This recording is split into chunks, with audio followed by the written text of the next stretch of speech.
typical for me, that I remember it all is good. First, I'd like to introduce you to our very distinguished panel all at once, and the panel will be presenting in alphabetical order, and then each panelist will speak for approximately 10 minutes. We've extended the lunch hour to an additional 15 minutes, so it will go till 1:15, with the idea to allow ample time for your questions and comments. Just a few etiquette things before I introduce the panelists. Please keep your speakers on mute until it's time to ask questions. Feel free to ask questions in the chat. I will be picking up those questions and sort of relaying them to the panelists, or you can unmute yourselves and relate them as well. But that will be at the end. I'll call for questions and discussion. Now let me introduce our first panelist is Jennifer Allen. Jennifer Allen graduated from UK with a degree in print journalism and English and began her career in higher education after working as a marketing director in association management. Jennifer started in the UK Public Relations Office 16 years ago and has been the Director of Communications and Creative Services in the College of Arts and Sciences since 2006. The second panelist is Linda Blackford, who is we have 3 folks from UK and 1 from the community, and Linda's our community member today. Before becoming a columnist at the Herald Leader, Linda spent 2 decades covering K through 12 and higher education for the Lexington Herald Leader. Our third speaker is Jay Blanton.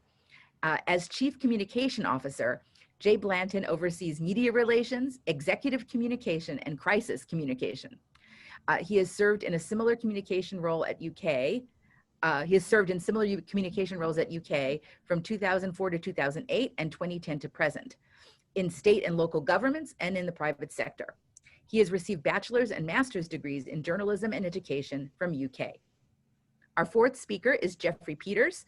He is a professor of French literature and chair of the UK Department of Modern and Classical Language, Literatures, and Cultures. So with that, I want to welcome our panelists warmly. I really appreciate that you're here.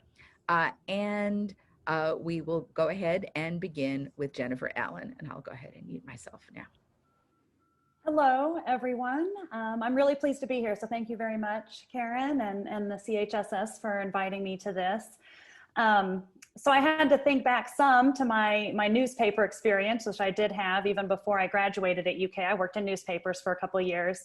And I did a little bit of research as well to make sure that some of the tips and tricks I was going to share with you today were still relevant. And also some of this is also things that I deal with on a day-to-day basis and working with UKPR and Jay Blanton's team, as well as just within A&S, the College of Arts and Sciences, when we work to promote and pitch and share the stories of our faculty and students. So I kind of did this in a little bulleted way, and I'll go through it here. One of the first things that I think is really important is timing. Timing is crucial. So if you're going to look to pitch a piece to the media, you need to be tracking the news. What are the hot topics? What is dominating the news at that moment? Readers are interested and more engaged if you're writing about things that are happening right now. You know, one thing that we've done in A&S is we've started a virtual speaker series that has focused a lot around the pandemic. And we've been able to get a lot of outreach because of that, because people are very, very interested in that. So timing along with the audience and the subject are definitely things to keep in mind.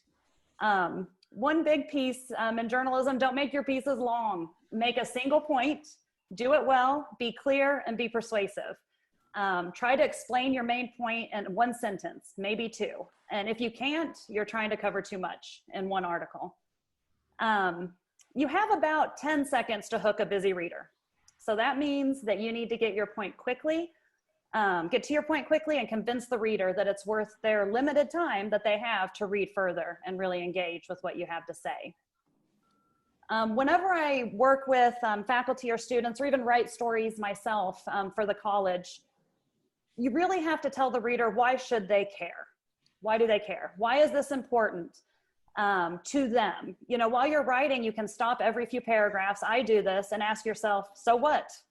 Why should anybody care about this? And if you're not answering those questions for your reader, it's less likely that they're going to give their time to read your article.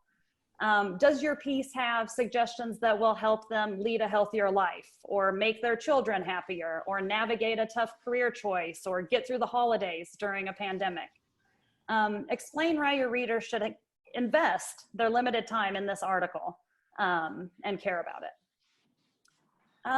Bring your argument to life.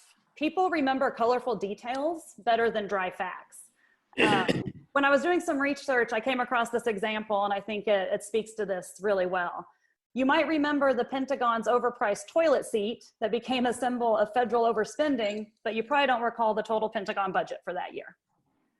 One other thing I also think about is when I'm interviewing somebody for a story that I'm about to write, what's the first thing I would go tell my friend after I interviewed that person? What did I find most interesting that is going to bring them in so that they want to hear the rest of that story? I also think that scholars are very used to talking to and reaching people inside their culture of scholarly writing. And to reach a broader audience, you need to adjust your style to really speak to smart readers and not just your immediate peers. When I was in undergrad journalism classes quite a while ago, dates me a little bit, we were taught to write to the 8th grade level.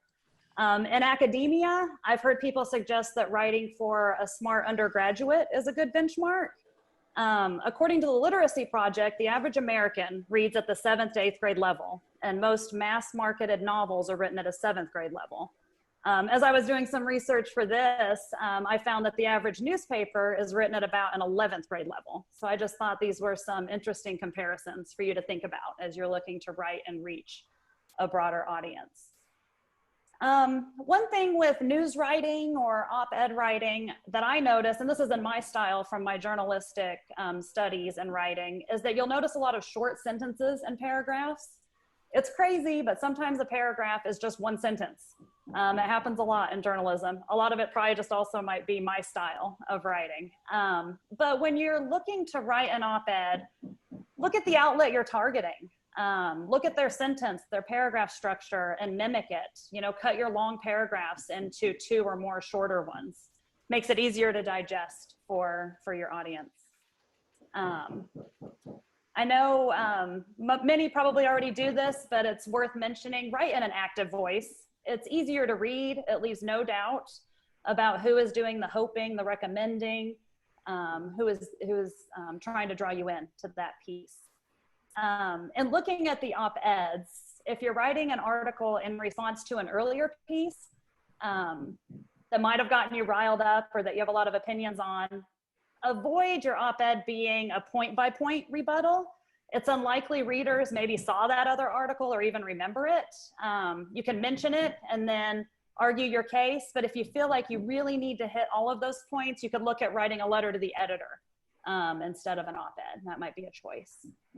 Of course, everybody knows you want a strong opener, hook your reader, but you also need a strong final paragraph. Many casual readers will scan the headline, skim the opening, and read the final paragraph and byline.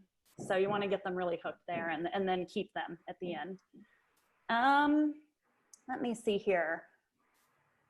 And Linda might have more on this, but one of my least favorite things to do is write headlines, and luckily newspapers will typically want to write their own headlines, so that's usually something you don't have to worry about, and I think Linda can bring us in a little bit more if that's still the case. If you have a graphic or photo, you know, I guess you can offer it as an asset to accompany your article, but a lot of that will depend on space. Now, so much more is online, they might be much more receptive to using something like that today. Let me see here. When reaching a broad audience, you don't need to choose between reaching the public and impressing your peers. You can do both. I read an article on higher ed, and they said it best. The deciding factor in whether the public appreciates an article or book is not the subject matter. It's the way the subject is made to connect with readers' interests and concerns. So ordinary people are capable of digesting difficult, technical, and specialized material, as long as the writer explains the material clearly, concisely, and in a way that the average person can understand. And again, by letting them know why they should care about it. How does it affect them or somebody they care about, or someone they might know. Just a few things to remember about op-eds. An op-ed is not a news story that describes a situation or event. It's your opinion about a topic, how you think something could be improved, how you feel about something. It's also, an op-ed is also not a journal article. So it needs to be personal and use your personal voice and perspective. It is probably also covering a topic that is personal to readers, especially if you have used a hook of a recent event or things that are happening at that moment in the news. Since it's an op-ed, it's an opinion, so it should advocate for something. The best opinion pieces have clear, persuasive, well-argued call to actions. So you should answer that question when you're writing it. What do you want the reader to do, think, or feel when they're reading your piece? I'd also want to say, have fun. Have fun when you're writing for a general audience. You can still make your point, grab the reader's attention, and hold it at the same time. Also, to kind of wrap up here, I'm not sure if I've done my full 10 minutes, Karen, but there are also resources here at UK and in the College of Arts and Sciences. I can only help tell the stories for the college that I know about. And part of that is also my ability to pitch them to UKPR for inclusion in UK Now, which they send out to media as well. I also work closely with UKPR in identifying experts in our college, because a lot of times they will be notified by news sources asking for somebody to comment on a current event. So knowing the faculty that are willing to do that, as well as what areas they would be willing to speak about, is always very helpful for me. And then knowing about the stories that I can help you tell or talk to you about the best way to tell them. There are many ways that you can address the public, not just op-eds or news stories to get your name and research out there. You know, essays, book reviews for newspapers or general interest magazines, podcasts. UK does a really great regular podcast called Behind the Blue, and I can always help and facilitate and pitching ideas for that as well, which is another way to get out there. So I'm definitely here, and my team in the College of Arts and Sciences is a resource to help you think about the best medium to tell the story and how we can really get that conveyed to a mass general audience, with the help of UKPR, definitely. Thank you so much, Jennifer. Appreciate that very much. Okay, why don't we go ahead and move to Linda now? If my alphabetizing is right, it's Linda, right? Yes, just barely snuck in front of Jay.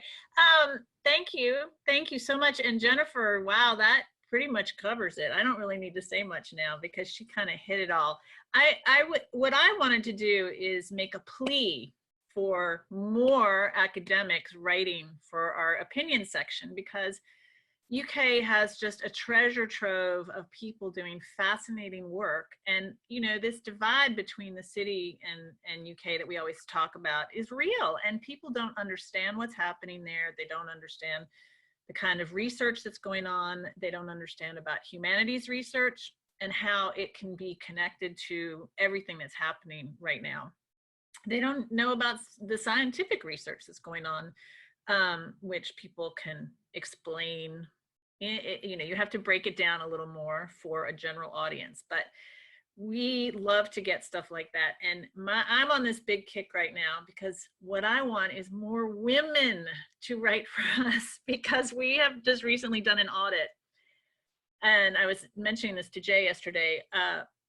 The number, this is not, I'm gonna try and be very tactful about this, but the number of men who assume everyone wants to hear their opinion on the latest political scandal or whatever it is amazing, amazing. So literally it's about 10 to 1 of men who send in op-eds versus women. And I get it, because women have enough unpaid labor as it is, right? Like, the last thing you need is to write another thing that you don't get paid for. But I really want to encourage women to get out there and tell us about the work they're doing, and not assume that people don't want to hear what they have to say. If one gender assumes everyone wants to hear what they say, and the other assumes no one wants to hear what they say. We have a problem. And not, I mean, we need diversity of all kinds of people and all kinds of viewpoints. And UK has that diversity that the rest of Kentucky lacks in many, many ways. And so it's just a crucial, how do I put it? It's a crucial source, a potential source for us. And I also want to jump in here on a slightly different topic, but about people getting quoted in the newspaper, because we are constantly trying to diversify the people we talk to for stories in the paper to get more diverse points of view. So my colleague Daniel DeRocher, who covers politics, is frequently on deadline, and he is constantly trying to get someone different to talk about politics, to comment on politics, who's not the usual suspects, which people here, some of you probably know who they are. But today he just texted me and he said, I just got passed off by 2 women academics to 2 male academics. It's driving me crazy. I said, I'm going to bring this up in the panel. So, but it's also the people who are available and who are good with a quote and who will call him back. And that's why you often see many of the same people in there. But the other reason that I think academics make such great op-ed columnists is because you actually have the best job protection for tenured faculty. You have job protection that really doesn't exist anywhere else anymore. And so you can say things that might rile people up a lot because you have nothing to fear in that sense. And so we love hearing people who have pretty, something really interesting to say, maybe something very provocative to say, that can appear in our pages, and not another piece on, I don't know, sometimes we have some boring things. And I get it that if you can get something in the New York Times, get it in the New York Times. That's terrific. But if the New York Times says no, think about us, because we would really, really like to get it in there. One thing that Jennifer said that is right is for print now, we have to keep it pretty short. So it's not more than usually 600 to 800 words, which for many people is very, very short. But sometimes when you're writing within that kind of framework, it makes it easier to be clear and concise for a general audience, because you have to keep it kind of tight and very, very clear. But there's really, the other great thing about the opinion page is there's sort of no limit on what people can talk about. And so it's this wonderful, it should be this wonderful marketplace of ideas. And we're trying to get it more of that, something that reflects more of our world and not just that of white men, if I can say that. So I think that was my main pitch. Oh, the other thing I want to say is, if you think you have something that might be an idea, call me or email me. My email is readily available, and we can talk it over. And because I might have ideas about the best way to present an idea, or how your research might reflect on current events, or if you're just not sure, I would be happy to work with anyone, because we are, as I said, so anxious to get new voices in the paper. I think maybe that's probably not 10 minutes, but is that okay?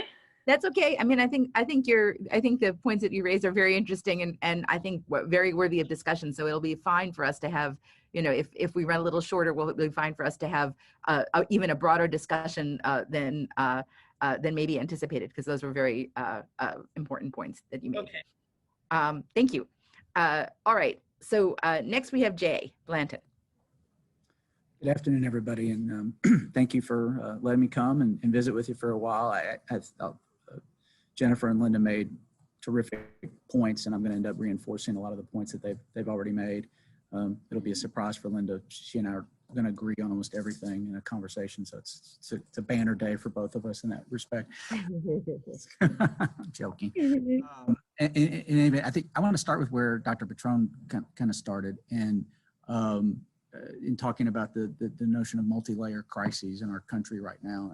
And I would submit there's never been a more important moment for us in recent memory to hear your voices is being instrumental to, I think, public dialogue in the public sphere. And frankly, I don't want to overstate it, but our democracy in many ways. And I think it's critical. And I'll give you 3 quick examples of where I really think voices in the academy have been or are really influencing the dialogue in our country and influencing and thus influencing public policy. But one, I think, around systemic racism. I think if you look at the conversation in the streets today and some of the issues being raised and the policy reforms being suggested, a lot of that was going on in the academy years ago. You know, you think about in critical race theory, you think about Professor Kendi, who was an American, is now at Boston University, and some of what he's written in a more popular context and others. That conversation, the conversation that's happening today, I think was happening in the academy a few years ago around some of these critical issues. So it's informing that dialogue and informing, I think, public policy. I think obviously the coronavirus, if you look at I think lots of questions being raised about governmental responses to the virus, and its members of the academy in public health and in other disciplines who I think are looked to as having credibility to speak on these issues and to talk about how public policy and public health policy ought to be shaped and formed, and talking about the lack of a public health infrastructure that we've had in this country. It's members of the academy that are speaking on these issues and that I think are informing the debate and the dialogue. And then finally, one issue, it's a national issue, but I think it's being informed by dialogue on this campus and led in some ways is around the issue of voter access and what might be called voter suppression even. There's an expert in the College of Law, Josh Douglas, who is writing almost every week for CNN.com. You might like his perspective, might not like his perspective, but the point is he's a national leader in this space. And I think is helping frame, and he certainly has helped frame the debate in this state around what that ought to look like. And I think is helping frame the debate in the country. So I would submit there's maybe never been a time in recent memory, maybe in my lifetime at least, which is fairly long now, where your all's voices are so important and to be in that public space and engage in that public space. So I want to add my, in a little different way to what Linda said, my push for you all to be engaged in that public sphere and that public debate. I just think it's so critical. So I'll give you my 3 or 4 thoughts about op-eds. And I'll start with, first of all, I would say read other op-ed writers. And I'll blow a little smoke in her direction, even when I don't agree with Linda, which is infrequent. She's really good. Read her columns. I mean, read other op-ed writers, just like I know you read other academics in your space. Read other op-ed writers. Linda, David Brooks, Tom Friedman. I mean, there's a lot of really good op-ed writers out there that I would commit to you to Leonard Pitts. I would commit to you to read that just are really good in that space and give you the blueprint for what you ought to do. I would argue too, and I'm going to way oversimplify this, and because don't hold it against me too much, but that's generally just what I do.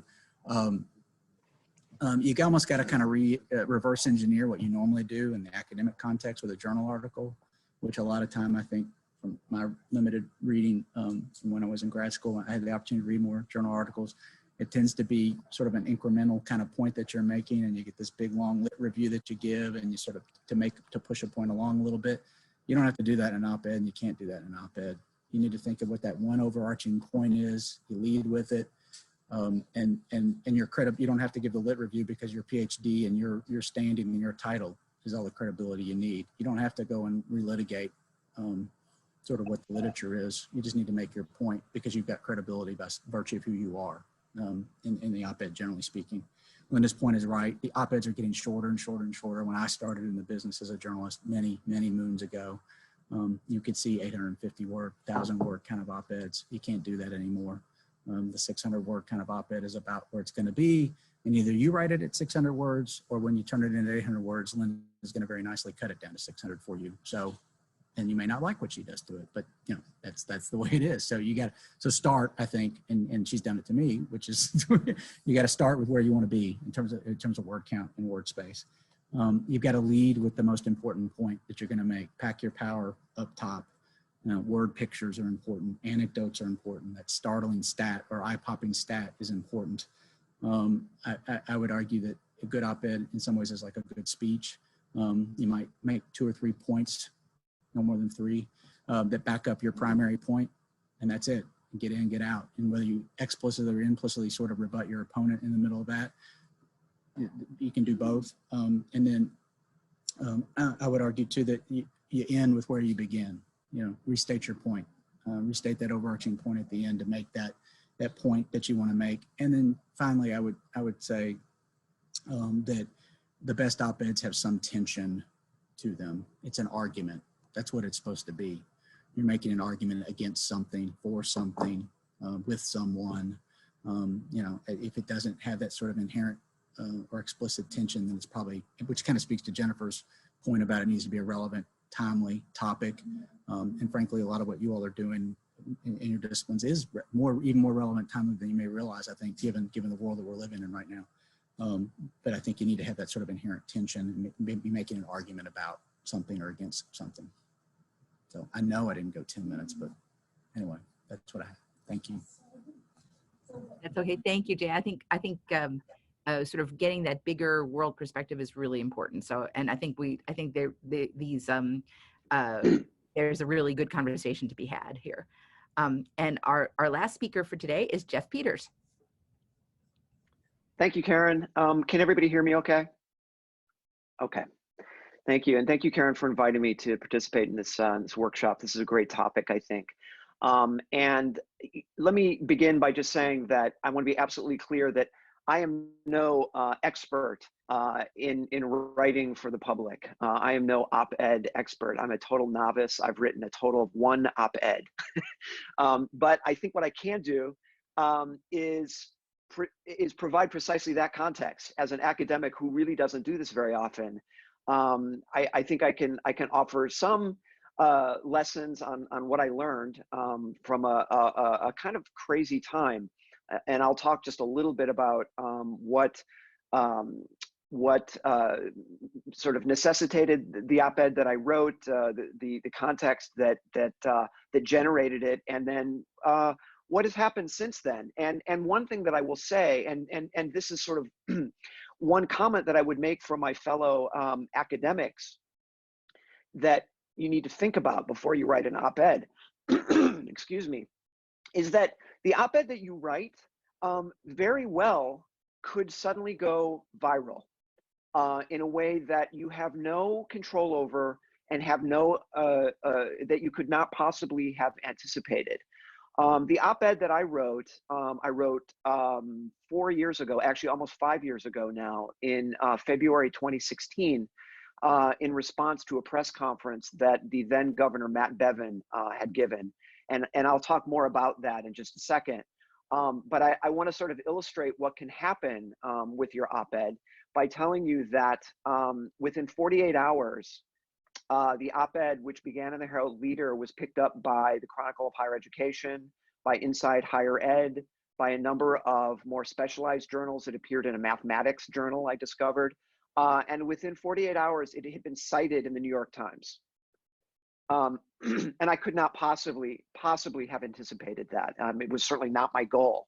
I was really trying to speak locally and respond specifically and directly to Matt Bevin at the time.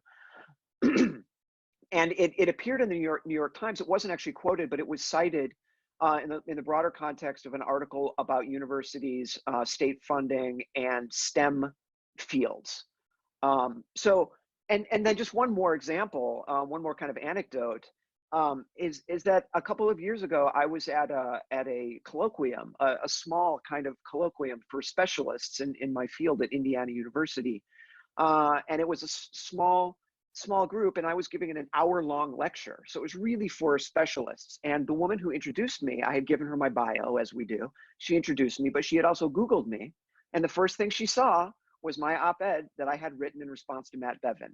So the first thing we talked about, I was there to talk about, early modern exemplarity. And the first thing we talked about was Matt Bevin.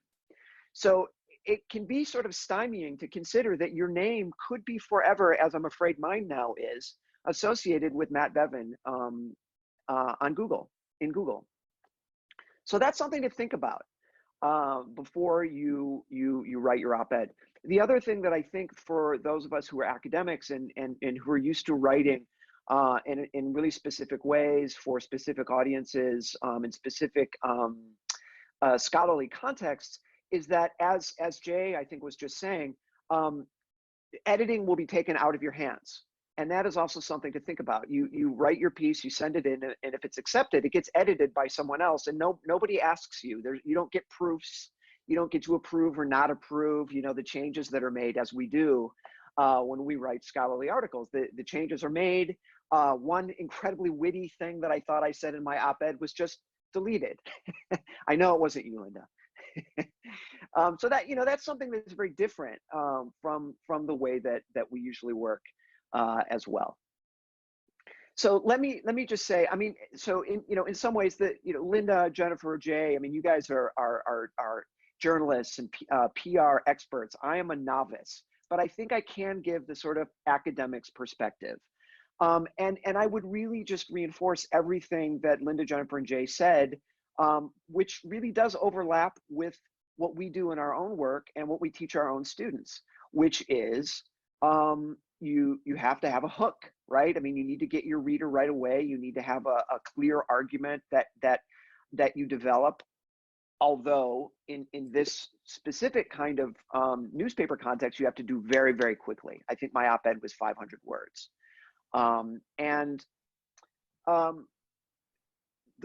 So what I did, well, and let me say this also. Let me say a little bit more about what I do.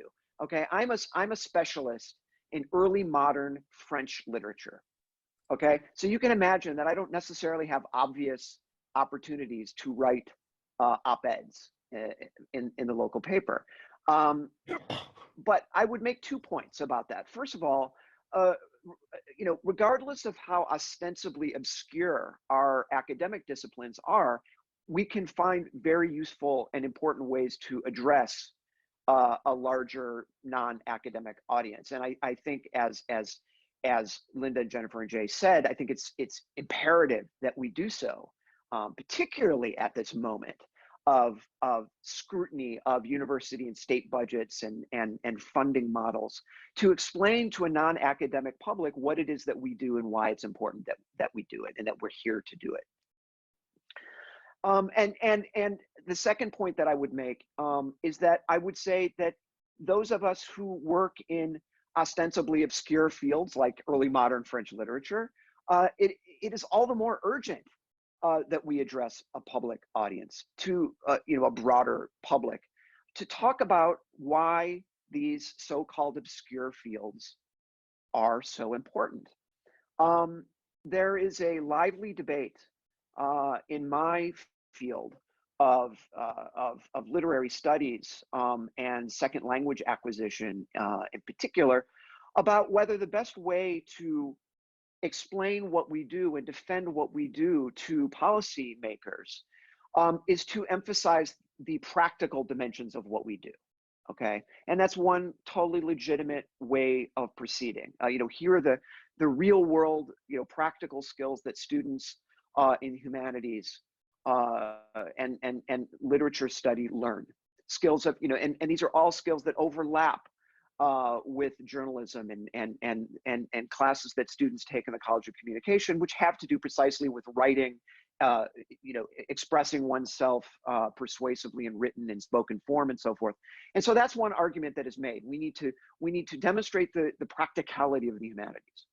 Another argument, which I think is also totally legitimate and an important one that I think we need to continue to get out there and emphasize, is that we need to defend the non-practicality of what we do, that there is an important place for the so-called, non-practical aspects of what we do. So let me, as a way of illustrating this, let me just talk a little bit about why I wrote the op-ed that I wrote, and I'm trying to keep an eye on the time here because I do talk a lot. Matt Bevin, back in 2016, held a news conference in which he was speaking to the Kentucky legislature about the state budget. And he said, actually, I'll just quote him because I went back and got the quote. He said that he was going to support university funding, quote, that incentivizes outcomes that are specific to the things people want. All the people in the world who want to study French literature can do so.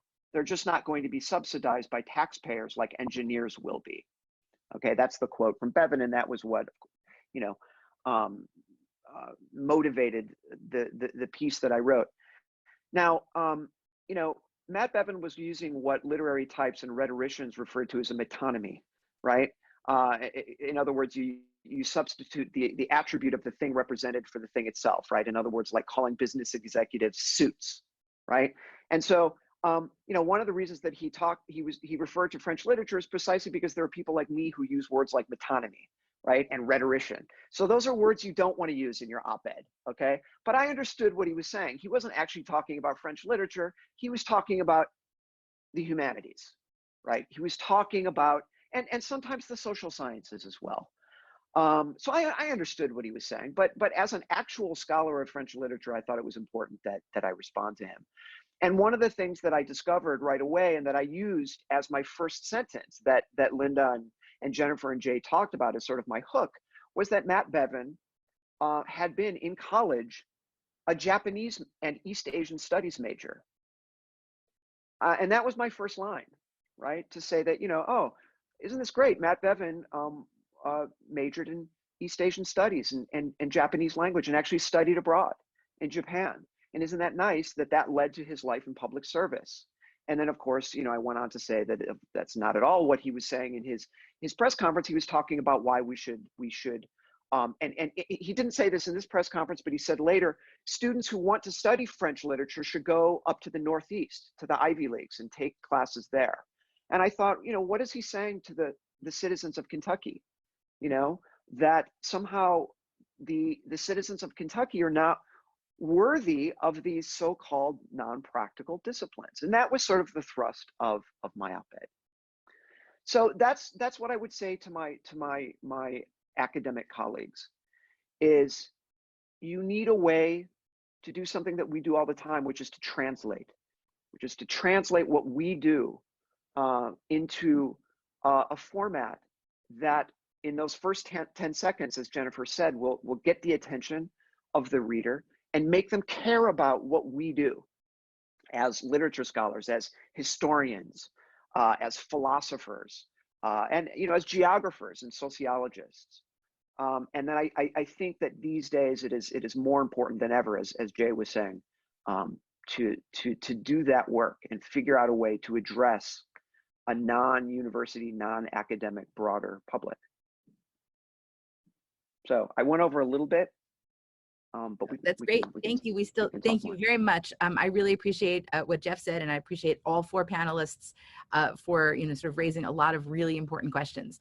And so now I'll serve as a moderator, and you can ask a question a variety of ways. You can raise your hand and I'll call on you, and by raising your hand, I do mean using under participants the raise hand function, because I will not necessarily, I can't see everybody, that we're on two or more pages, so I can't see you all physically.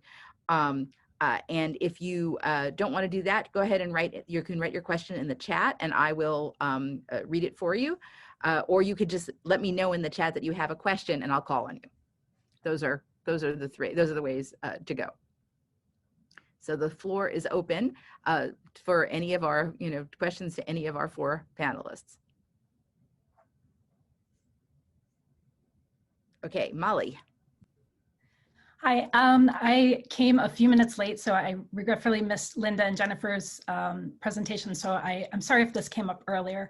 I'm thinking about what Jeff said about thinking about the afterlife of public writing, what happens after you've posted it, it goes on a website, and where it goes. When I think about doing this, I'm really held back often by fear. I think that particularly for women, for people of color, there's often a backlash. There's some substantial pushback, and it can be in the form of threats to your person or your family in very extreme instances. And I'm wondering what the panelists would advise for people who are concerned about sort of the emotional fallout, or even sort of physical threats. Have you encountered this, and what kind of advice do you have for people who are afraid to put their voice out in a more public forum?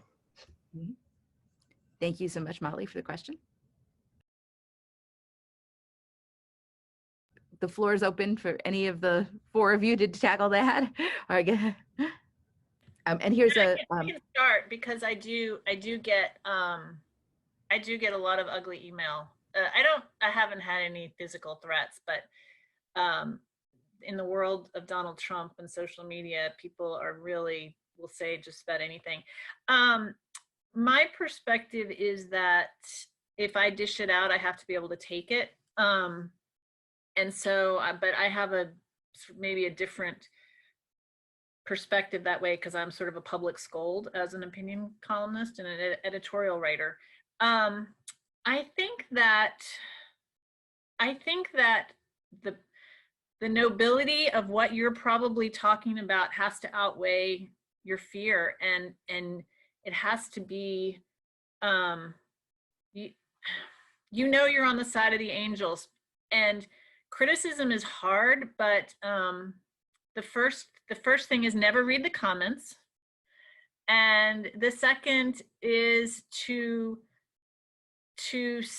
write about things you feel strongly enough that will hold up to criticism. And I was going to say, when Jeff was talking, I mean, one of the reasons his piece went so viral is because it was pure anger and pure righteousness, right? I mean, it really was. It was like, this cannot stand what this man just said. And people pick up on that. And I think they really respond to it. And so I'm not trying to disregard fear, because we do live in a really crazy world right now. But again, I mean, I guess I would need to know more about a specific topic. I just think how do I put this? We're in a battle right now for the soul of this country, and we just have to get out there. That's just me. Thank you. Okay, so I have two follow-ups from Leslie Malland. I think my glasses may not be working, and Mel Capitan. Do you have any suggestions for graduate students who don't have the protections of faculty status? And here I think I would, Linda, I think you spoke to this earlier, but also, Jay and Jennifer, if you have any thoughts about this.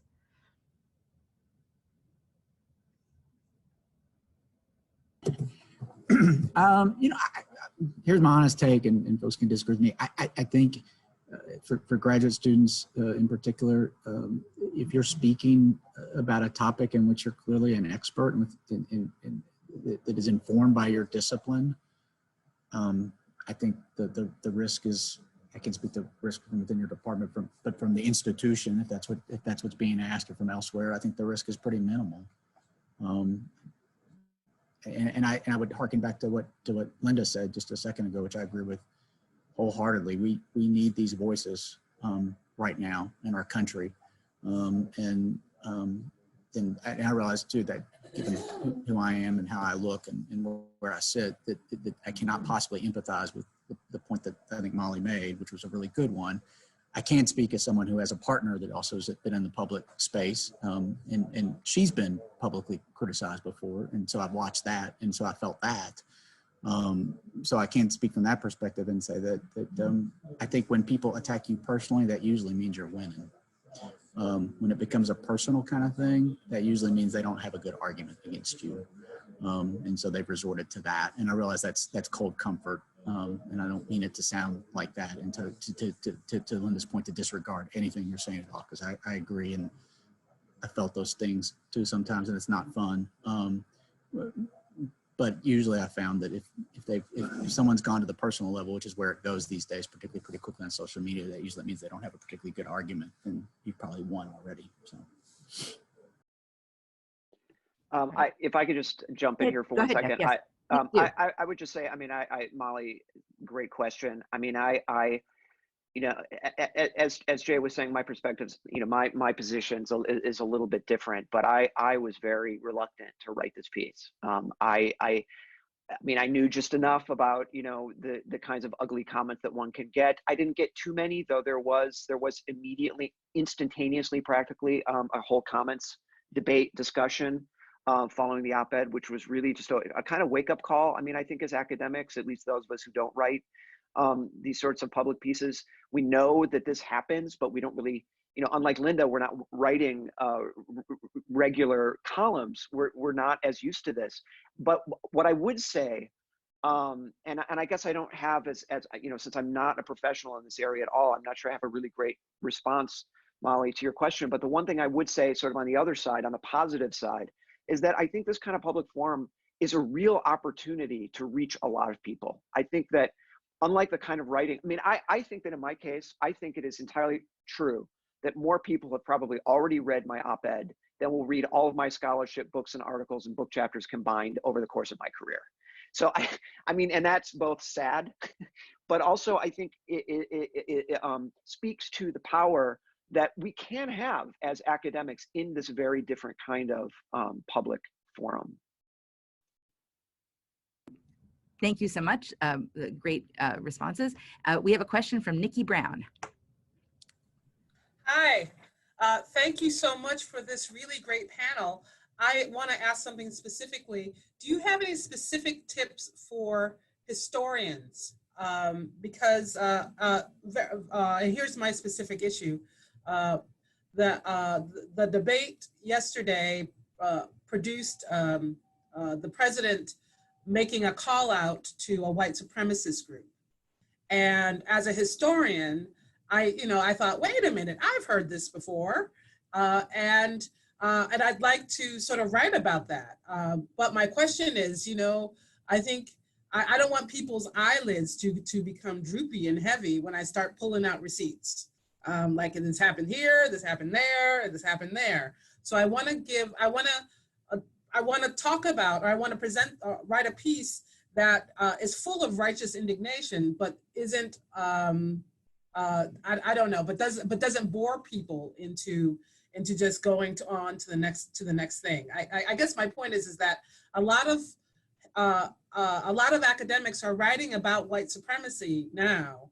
And I think, and I'm concerned that people are just going on to the next thing because they've heard it all before. And so my question is, how do I make writing history peppier or with pizzazz? Thanks. Is that for me? Okay. Wait. So I think historians have this totally amazing, unique role to play here because you have, as you say, the receipts to show that this is not a one-off.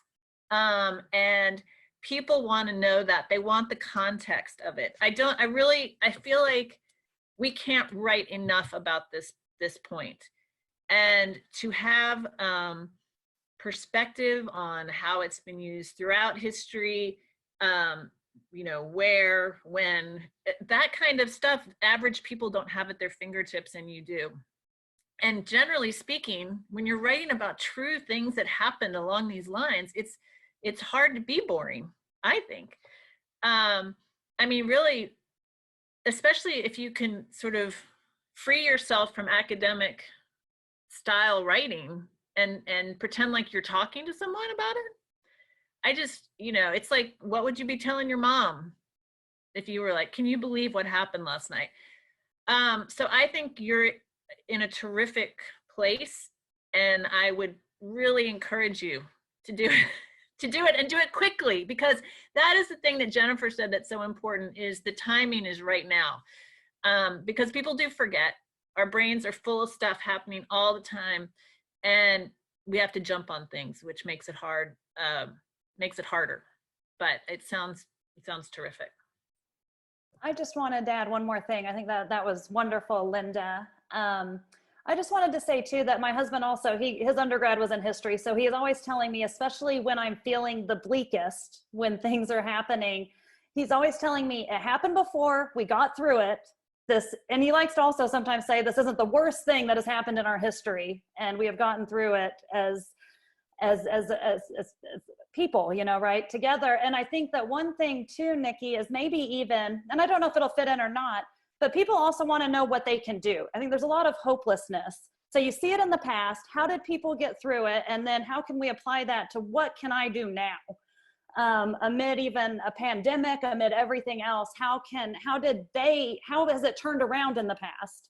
And then, I don't know, that was just an idea of something that I was thinking about, of how can, it has happened in the past. We've gone through some of it not, you know, to the best of our ability, but, and there's more work that we need to do. How can people help and do that work?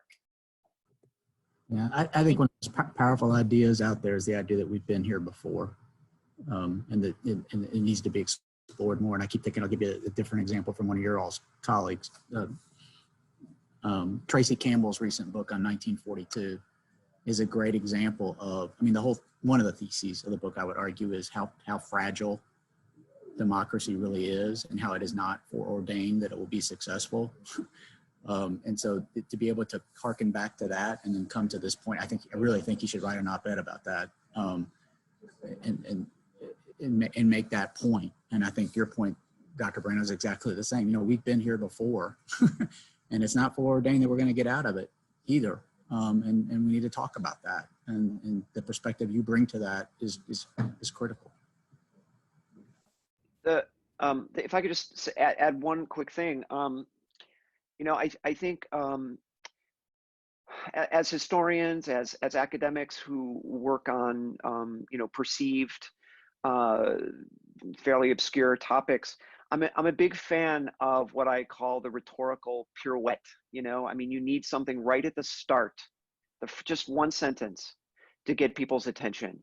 You know, I think it was Linda who was saying earlier that, you know, whatever you're going to develop in the op-ed, it starts with that first sentence. You know, if you can get people's attention and bring them in, it seems to me, I mean, I'm no professional, but it seems to me that if you can get their attention from the first sentence and get them to give you another 10 seconds, you may then have the space you need to develop the point you actually want to make. So a good hook at the beginning seems just crucial to me, to get people to say, oh, what does she mean? Or, oh, what is this? Or, oh, this is surprising. You know, something to just draw people in those first couple of seconds when they see the piece. Thank you so much. And Phil has a question. Phil Harling.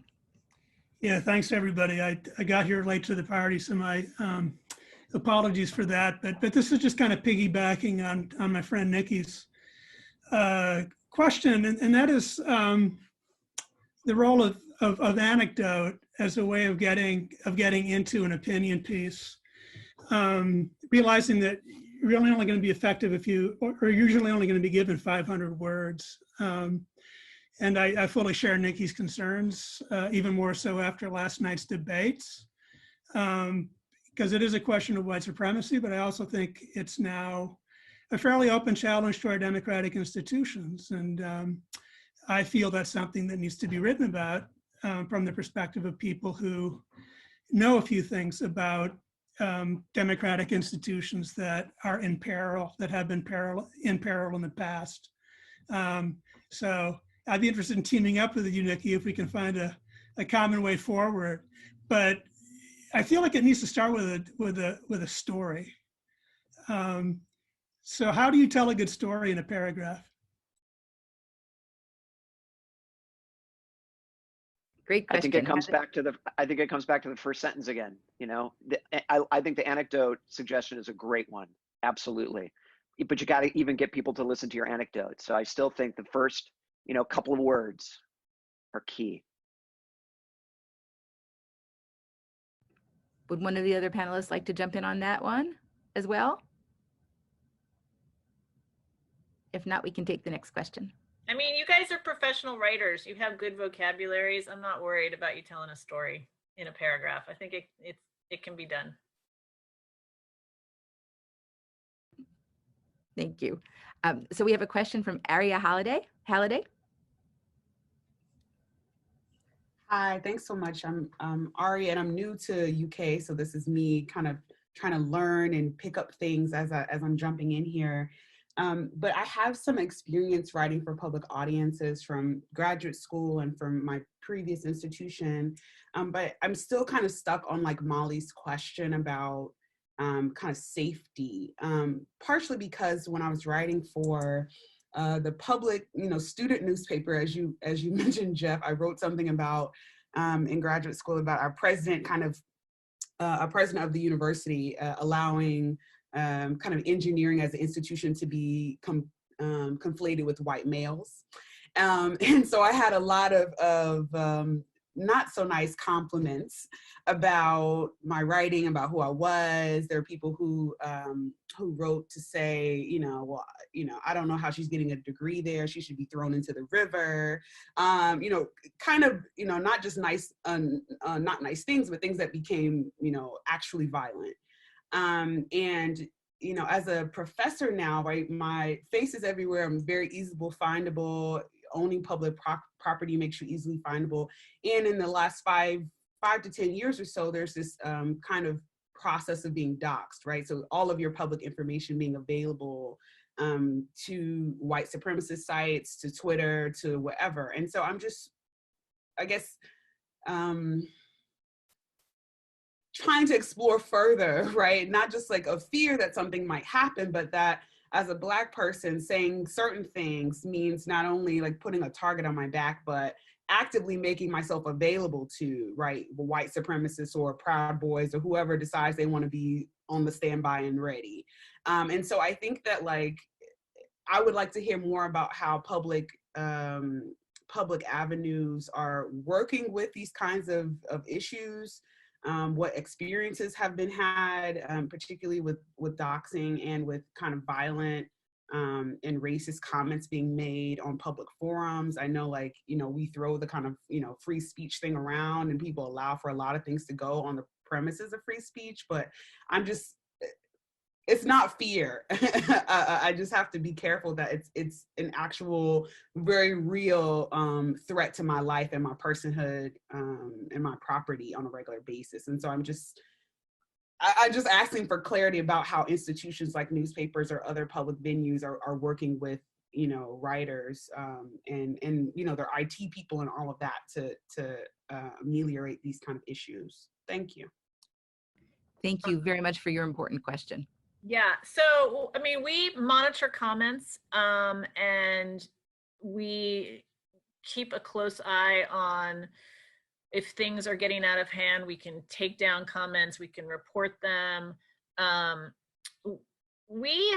would say as a newspaper, we have not gotten the kind of, the things I read about that happen elsewhere do not seem to happen as much here.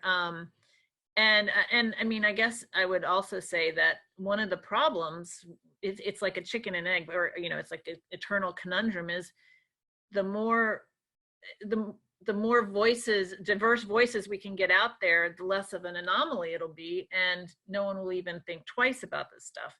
But we're not there yet by a long shot. And I would say that in Kentucky, people, I just think that, I guess it's sad. I'm not sure how engaged people are with our op-ed page, for one thing. And I don't know that it's the same as writing something in the New York Times. I'm going to be perfectly honest. And like I said, I hope everybody gets in the New York Times. I mean, if you want to talk about this more later, like, we have some Black women writers who write for us on a regular basis, and it would be interesting to talk to them more deeply about their experiences. I'm thinking of one person in particular who had an issue with her next door neighbor, and it was really ugly and really awful. And she stopped writing for a while, but she has come back and is writing again. And, I totally respect what everyone is saying, and I don't have great answers because it is a public forum and it is a problem. But in terms of doxing and that kind of thing, that has not been an experience that has happened with our paper so far. But I don't, like I said, I don't have great great answers. We can't,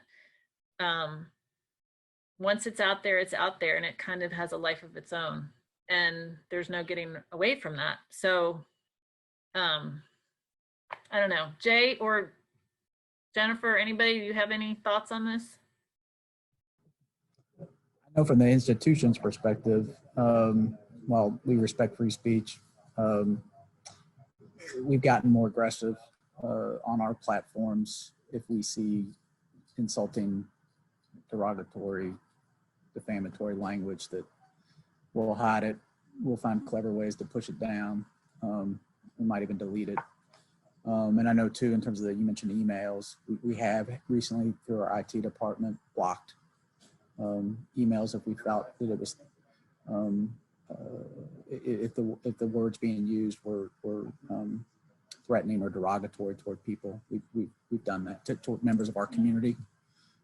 We've done that when we know about it. So making sure we know about it is important too. And so we've worked through that. Not saying we're perfect at it. And I know we're navigating our way through this as well.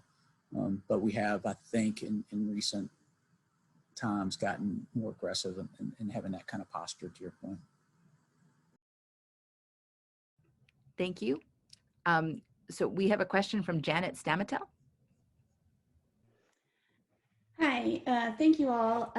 So to kind of follow up on this point, I just want to just really reinforce how important the point that Molly and Aria are making is to, you know, the original point that started this conversation that Linda made about few female voices. You know, the same goes for people of color and other kind of marginalized groups, that we have a lot more at stake in terms of our mental health, in terms of our, you know, well-being in lots of different ways, in terms of our professional reputations. And so the risks are higher for us. And it's one thing to kind of say that, but this is not anything that this should not be news to anyone who's, you know, participating in this call. So I would actually like to really kind of encourage Jay and your office to be more proactive and more vocal. So the suggestions you had, I think, are great. I think they're, some of them, the subtlety of it, I really think is necessary and appropriate because, you know, you do have these tensions with free speech. But at the same time, I'd really love to see the university actually take a proactive stance, and when faculty are coming under attack, that they actually make a public statement to support them. You know, we saw a very ugly exchange over the summer where the faculty from AAAS were attacked in really ugly ways in the media because of, you know, suggestions to, you know, rename Rupp Arena, which didn't go over well in Kentucky, but other things. So I think, you know, it's true we, you know, for those of us who have tenure, it's true that we do have certain protections. However, I think social media has really eroded that. And so there are different things at stake, not just losing our jobs here, that are really going to make women and people of color in particular really reluctant to want to engage in these kinds of debates. Yeah, I think that's a fair point and a really good insight. And I think you're seeing the institution wrestle with this idea more openly than it ever has. I mean, there's a whole group as part of the whole diversity, equity, and inclusivity process that is literally looking at the idea of what does responsible speech mean, responsible speech in the context of a community mean, in tension with this other notion that we all as a community want to safeguard around free speech and exchange of ideas. And so there's a clash there, right? And so to wrestle with that as we're going to be, and as we've wrestled with maybe not so well in the past, I think is going to be really, I think, a really fascinating discussion, and one that's got, to your point, Janet's got to happen because we got to figure out, how do I say this in a way that doesn't get me in any trouble? We got to figure out a better path on that, and I think it's going to be really important for our community to do that. Thank you so much. So does anyone else have questions?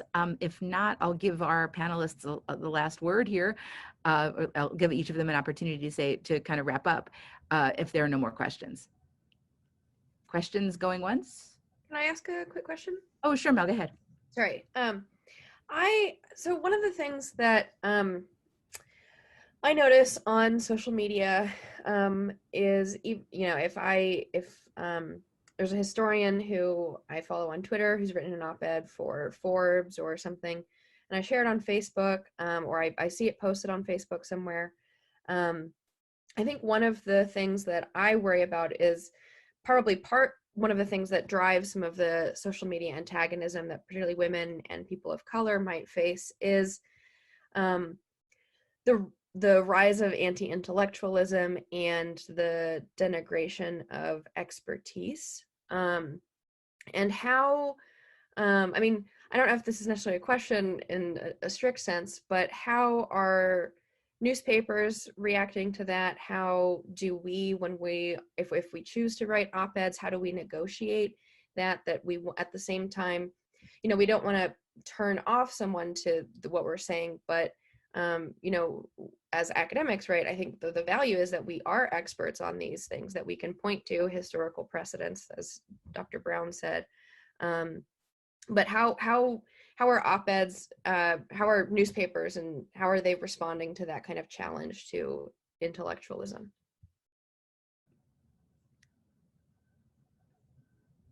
Panelists? I guess I would say that I don't really know what to say to that, because I think that newspapers see themselves as not intellectualism not intellectualists, and although we depend a great deal in all of our facets, from investigative reporting to column writing on at the academy and the expertise therein, and so that's a thing. Like, people, that's always been a thing in this country. It's a big thing in Kentucky. I mean, that's what Dr. Clark used to talk about, the anti-intellectualism of the frontier society. I've written about that lots and lots in my time as an education reporter, and I think you just have to keep fighting. I mean, it's like, it's not a good thing. It just because I think the idea that we shouldn't listen to people who know what they're talking about is literally insane. And so, but that's kind of par for the course these days. But I think we have to keep pushing back on that idea.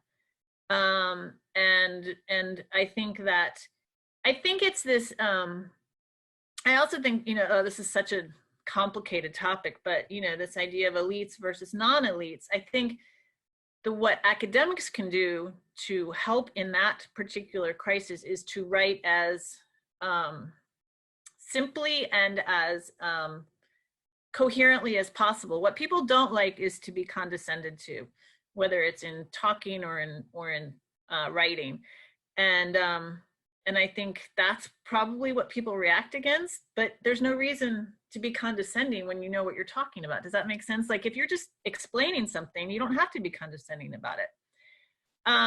But academic jargon can sometimes get in the way of that,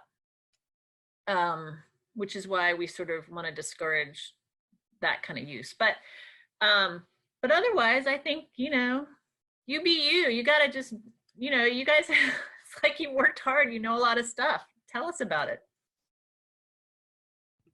Thank you, Linda. Anybody else want to respond to that thread on anti-intellectualism? I mean, I guess I would just, my response to that, and just also kind of wrapping up here as well, is kind of what I've already said, which is part of our challenge is this work of translation, right? Of writing, speaking in a way to a different kind of audience that brings people into the intellectual interest of the topics that we're interested in and think are important, right? I mean, the challenge is to find a way to do that, right? Find a way of writing and expressing yourself to this audience that brings them in. I mean, we all think that what we are interested in and what we write about is fascinating and crucial. We just need ways to whether it's, what we've already mentioned today, anecdote, or, snappy sentence or some kind of hook that brings people in and gets them to care about what we care about before they even realize what's happening, that suddenly they're interested. And that really is the challenge, because it's not easy to do that. And so I think that's part of that work of translation that we need to keep working on. And I think the more we do it, as others have said, the better it is for both sides, for the public and for the academy. Jeff, thank you for those thoughts. So we have 1 minute left. Does one of the other panelists want to? I can only give a word to one more panelist. Anybody want to take a stab at a final conclusion? I thought. I just want to make my pitch for you all to use your voice. I think I can make a pretty good argument that there's no institution that's more important to the future of the Commonwealth than this one. And a lot of times that ends up, people like me end up promoting the service component or the hard science research component, the medical discoveries, and that's all great and it's important. But the single greatest barrier that this state faces, kind of piggybacking on Linda's point, is educational attainment. And in particular, giving students the critical thinking skills and that critical toolkit that they need to go out and be successful in that world and to navigate a world that, despite what some people in public life say, is globally interdependent and will be.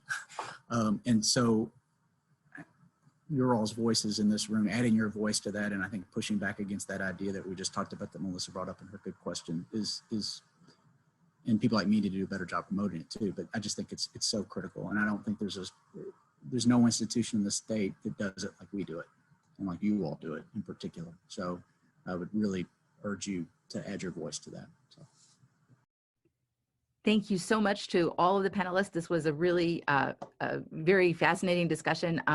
It will be recorded and up on our website sometime soon, once I figure out how to do that. But in any case, thank you all so much. And I really appreciate this thought-provoking conversation and terrific advice for all of us. So thank you very much, and have a great day. Thank you.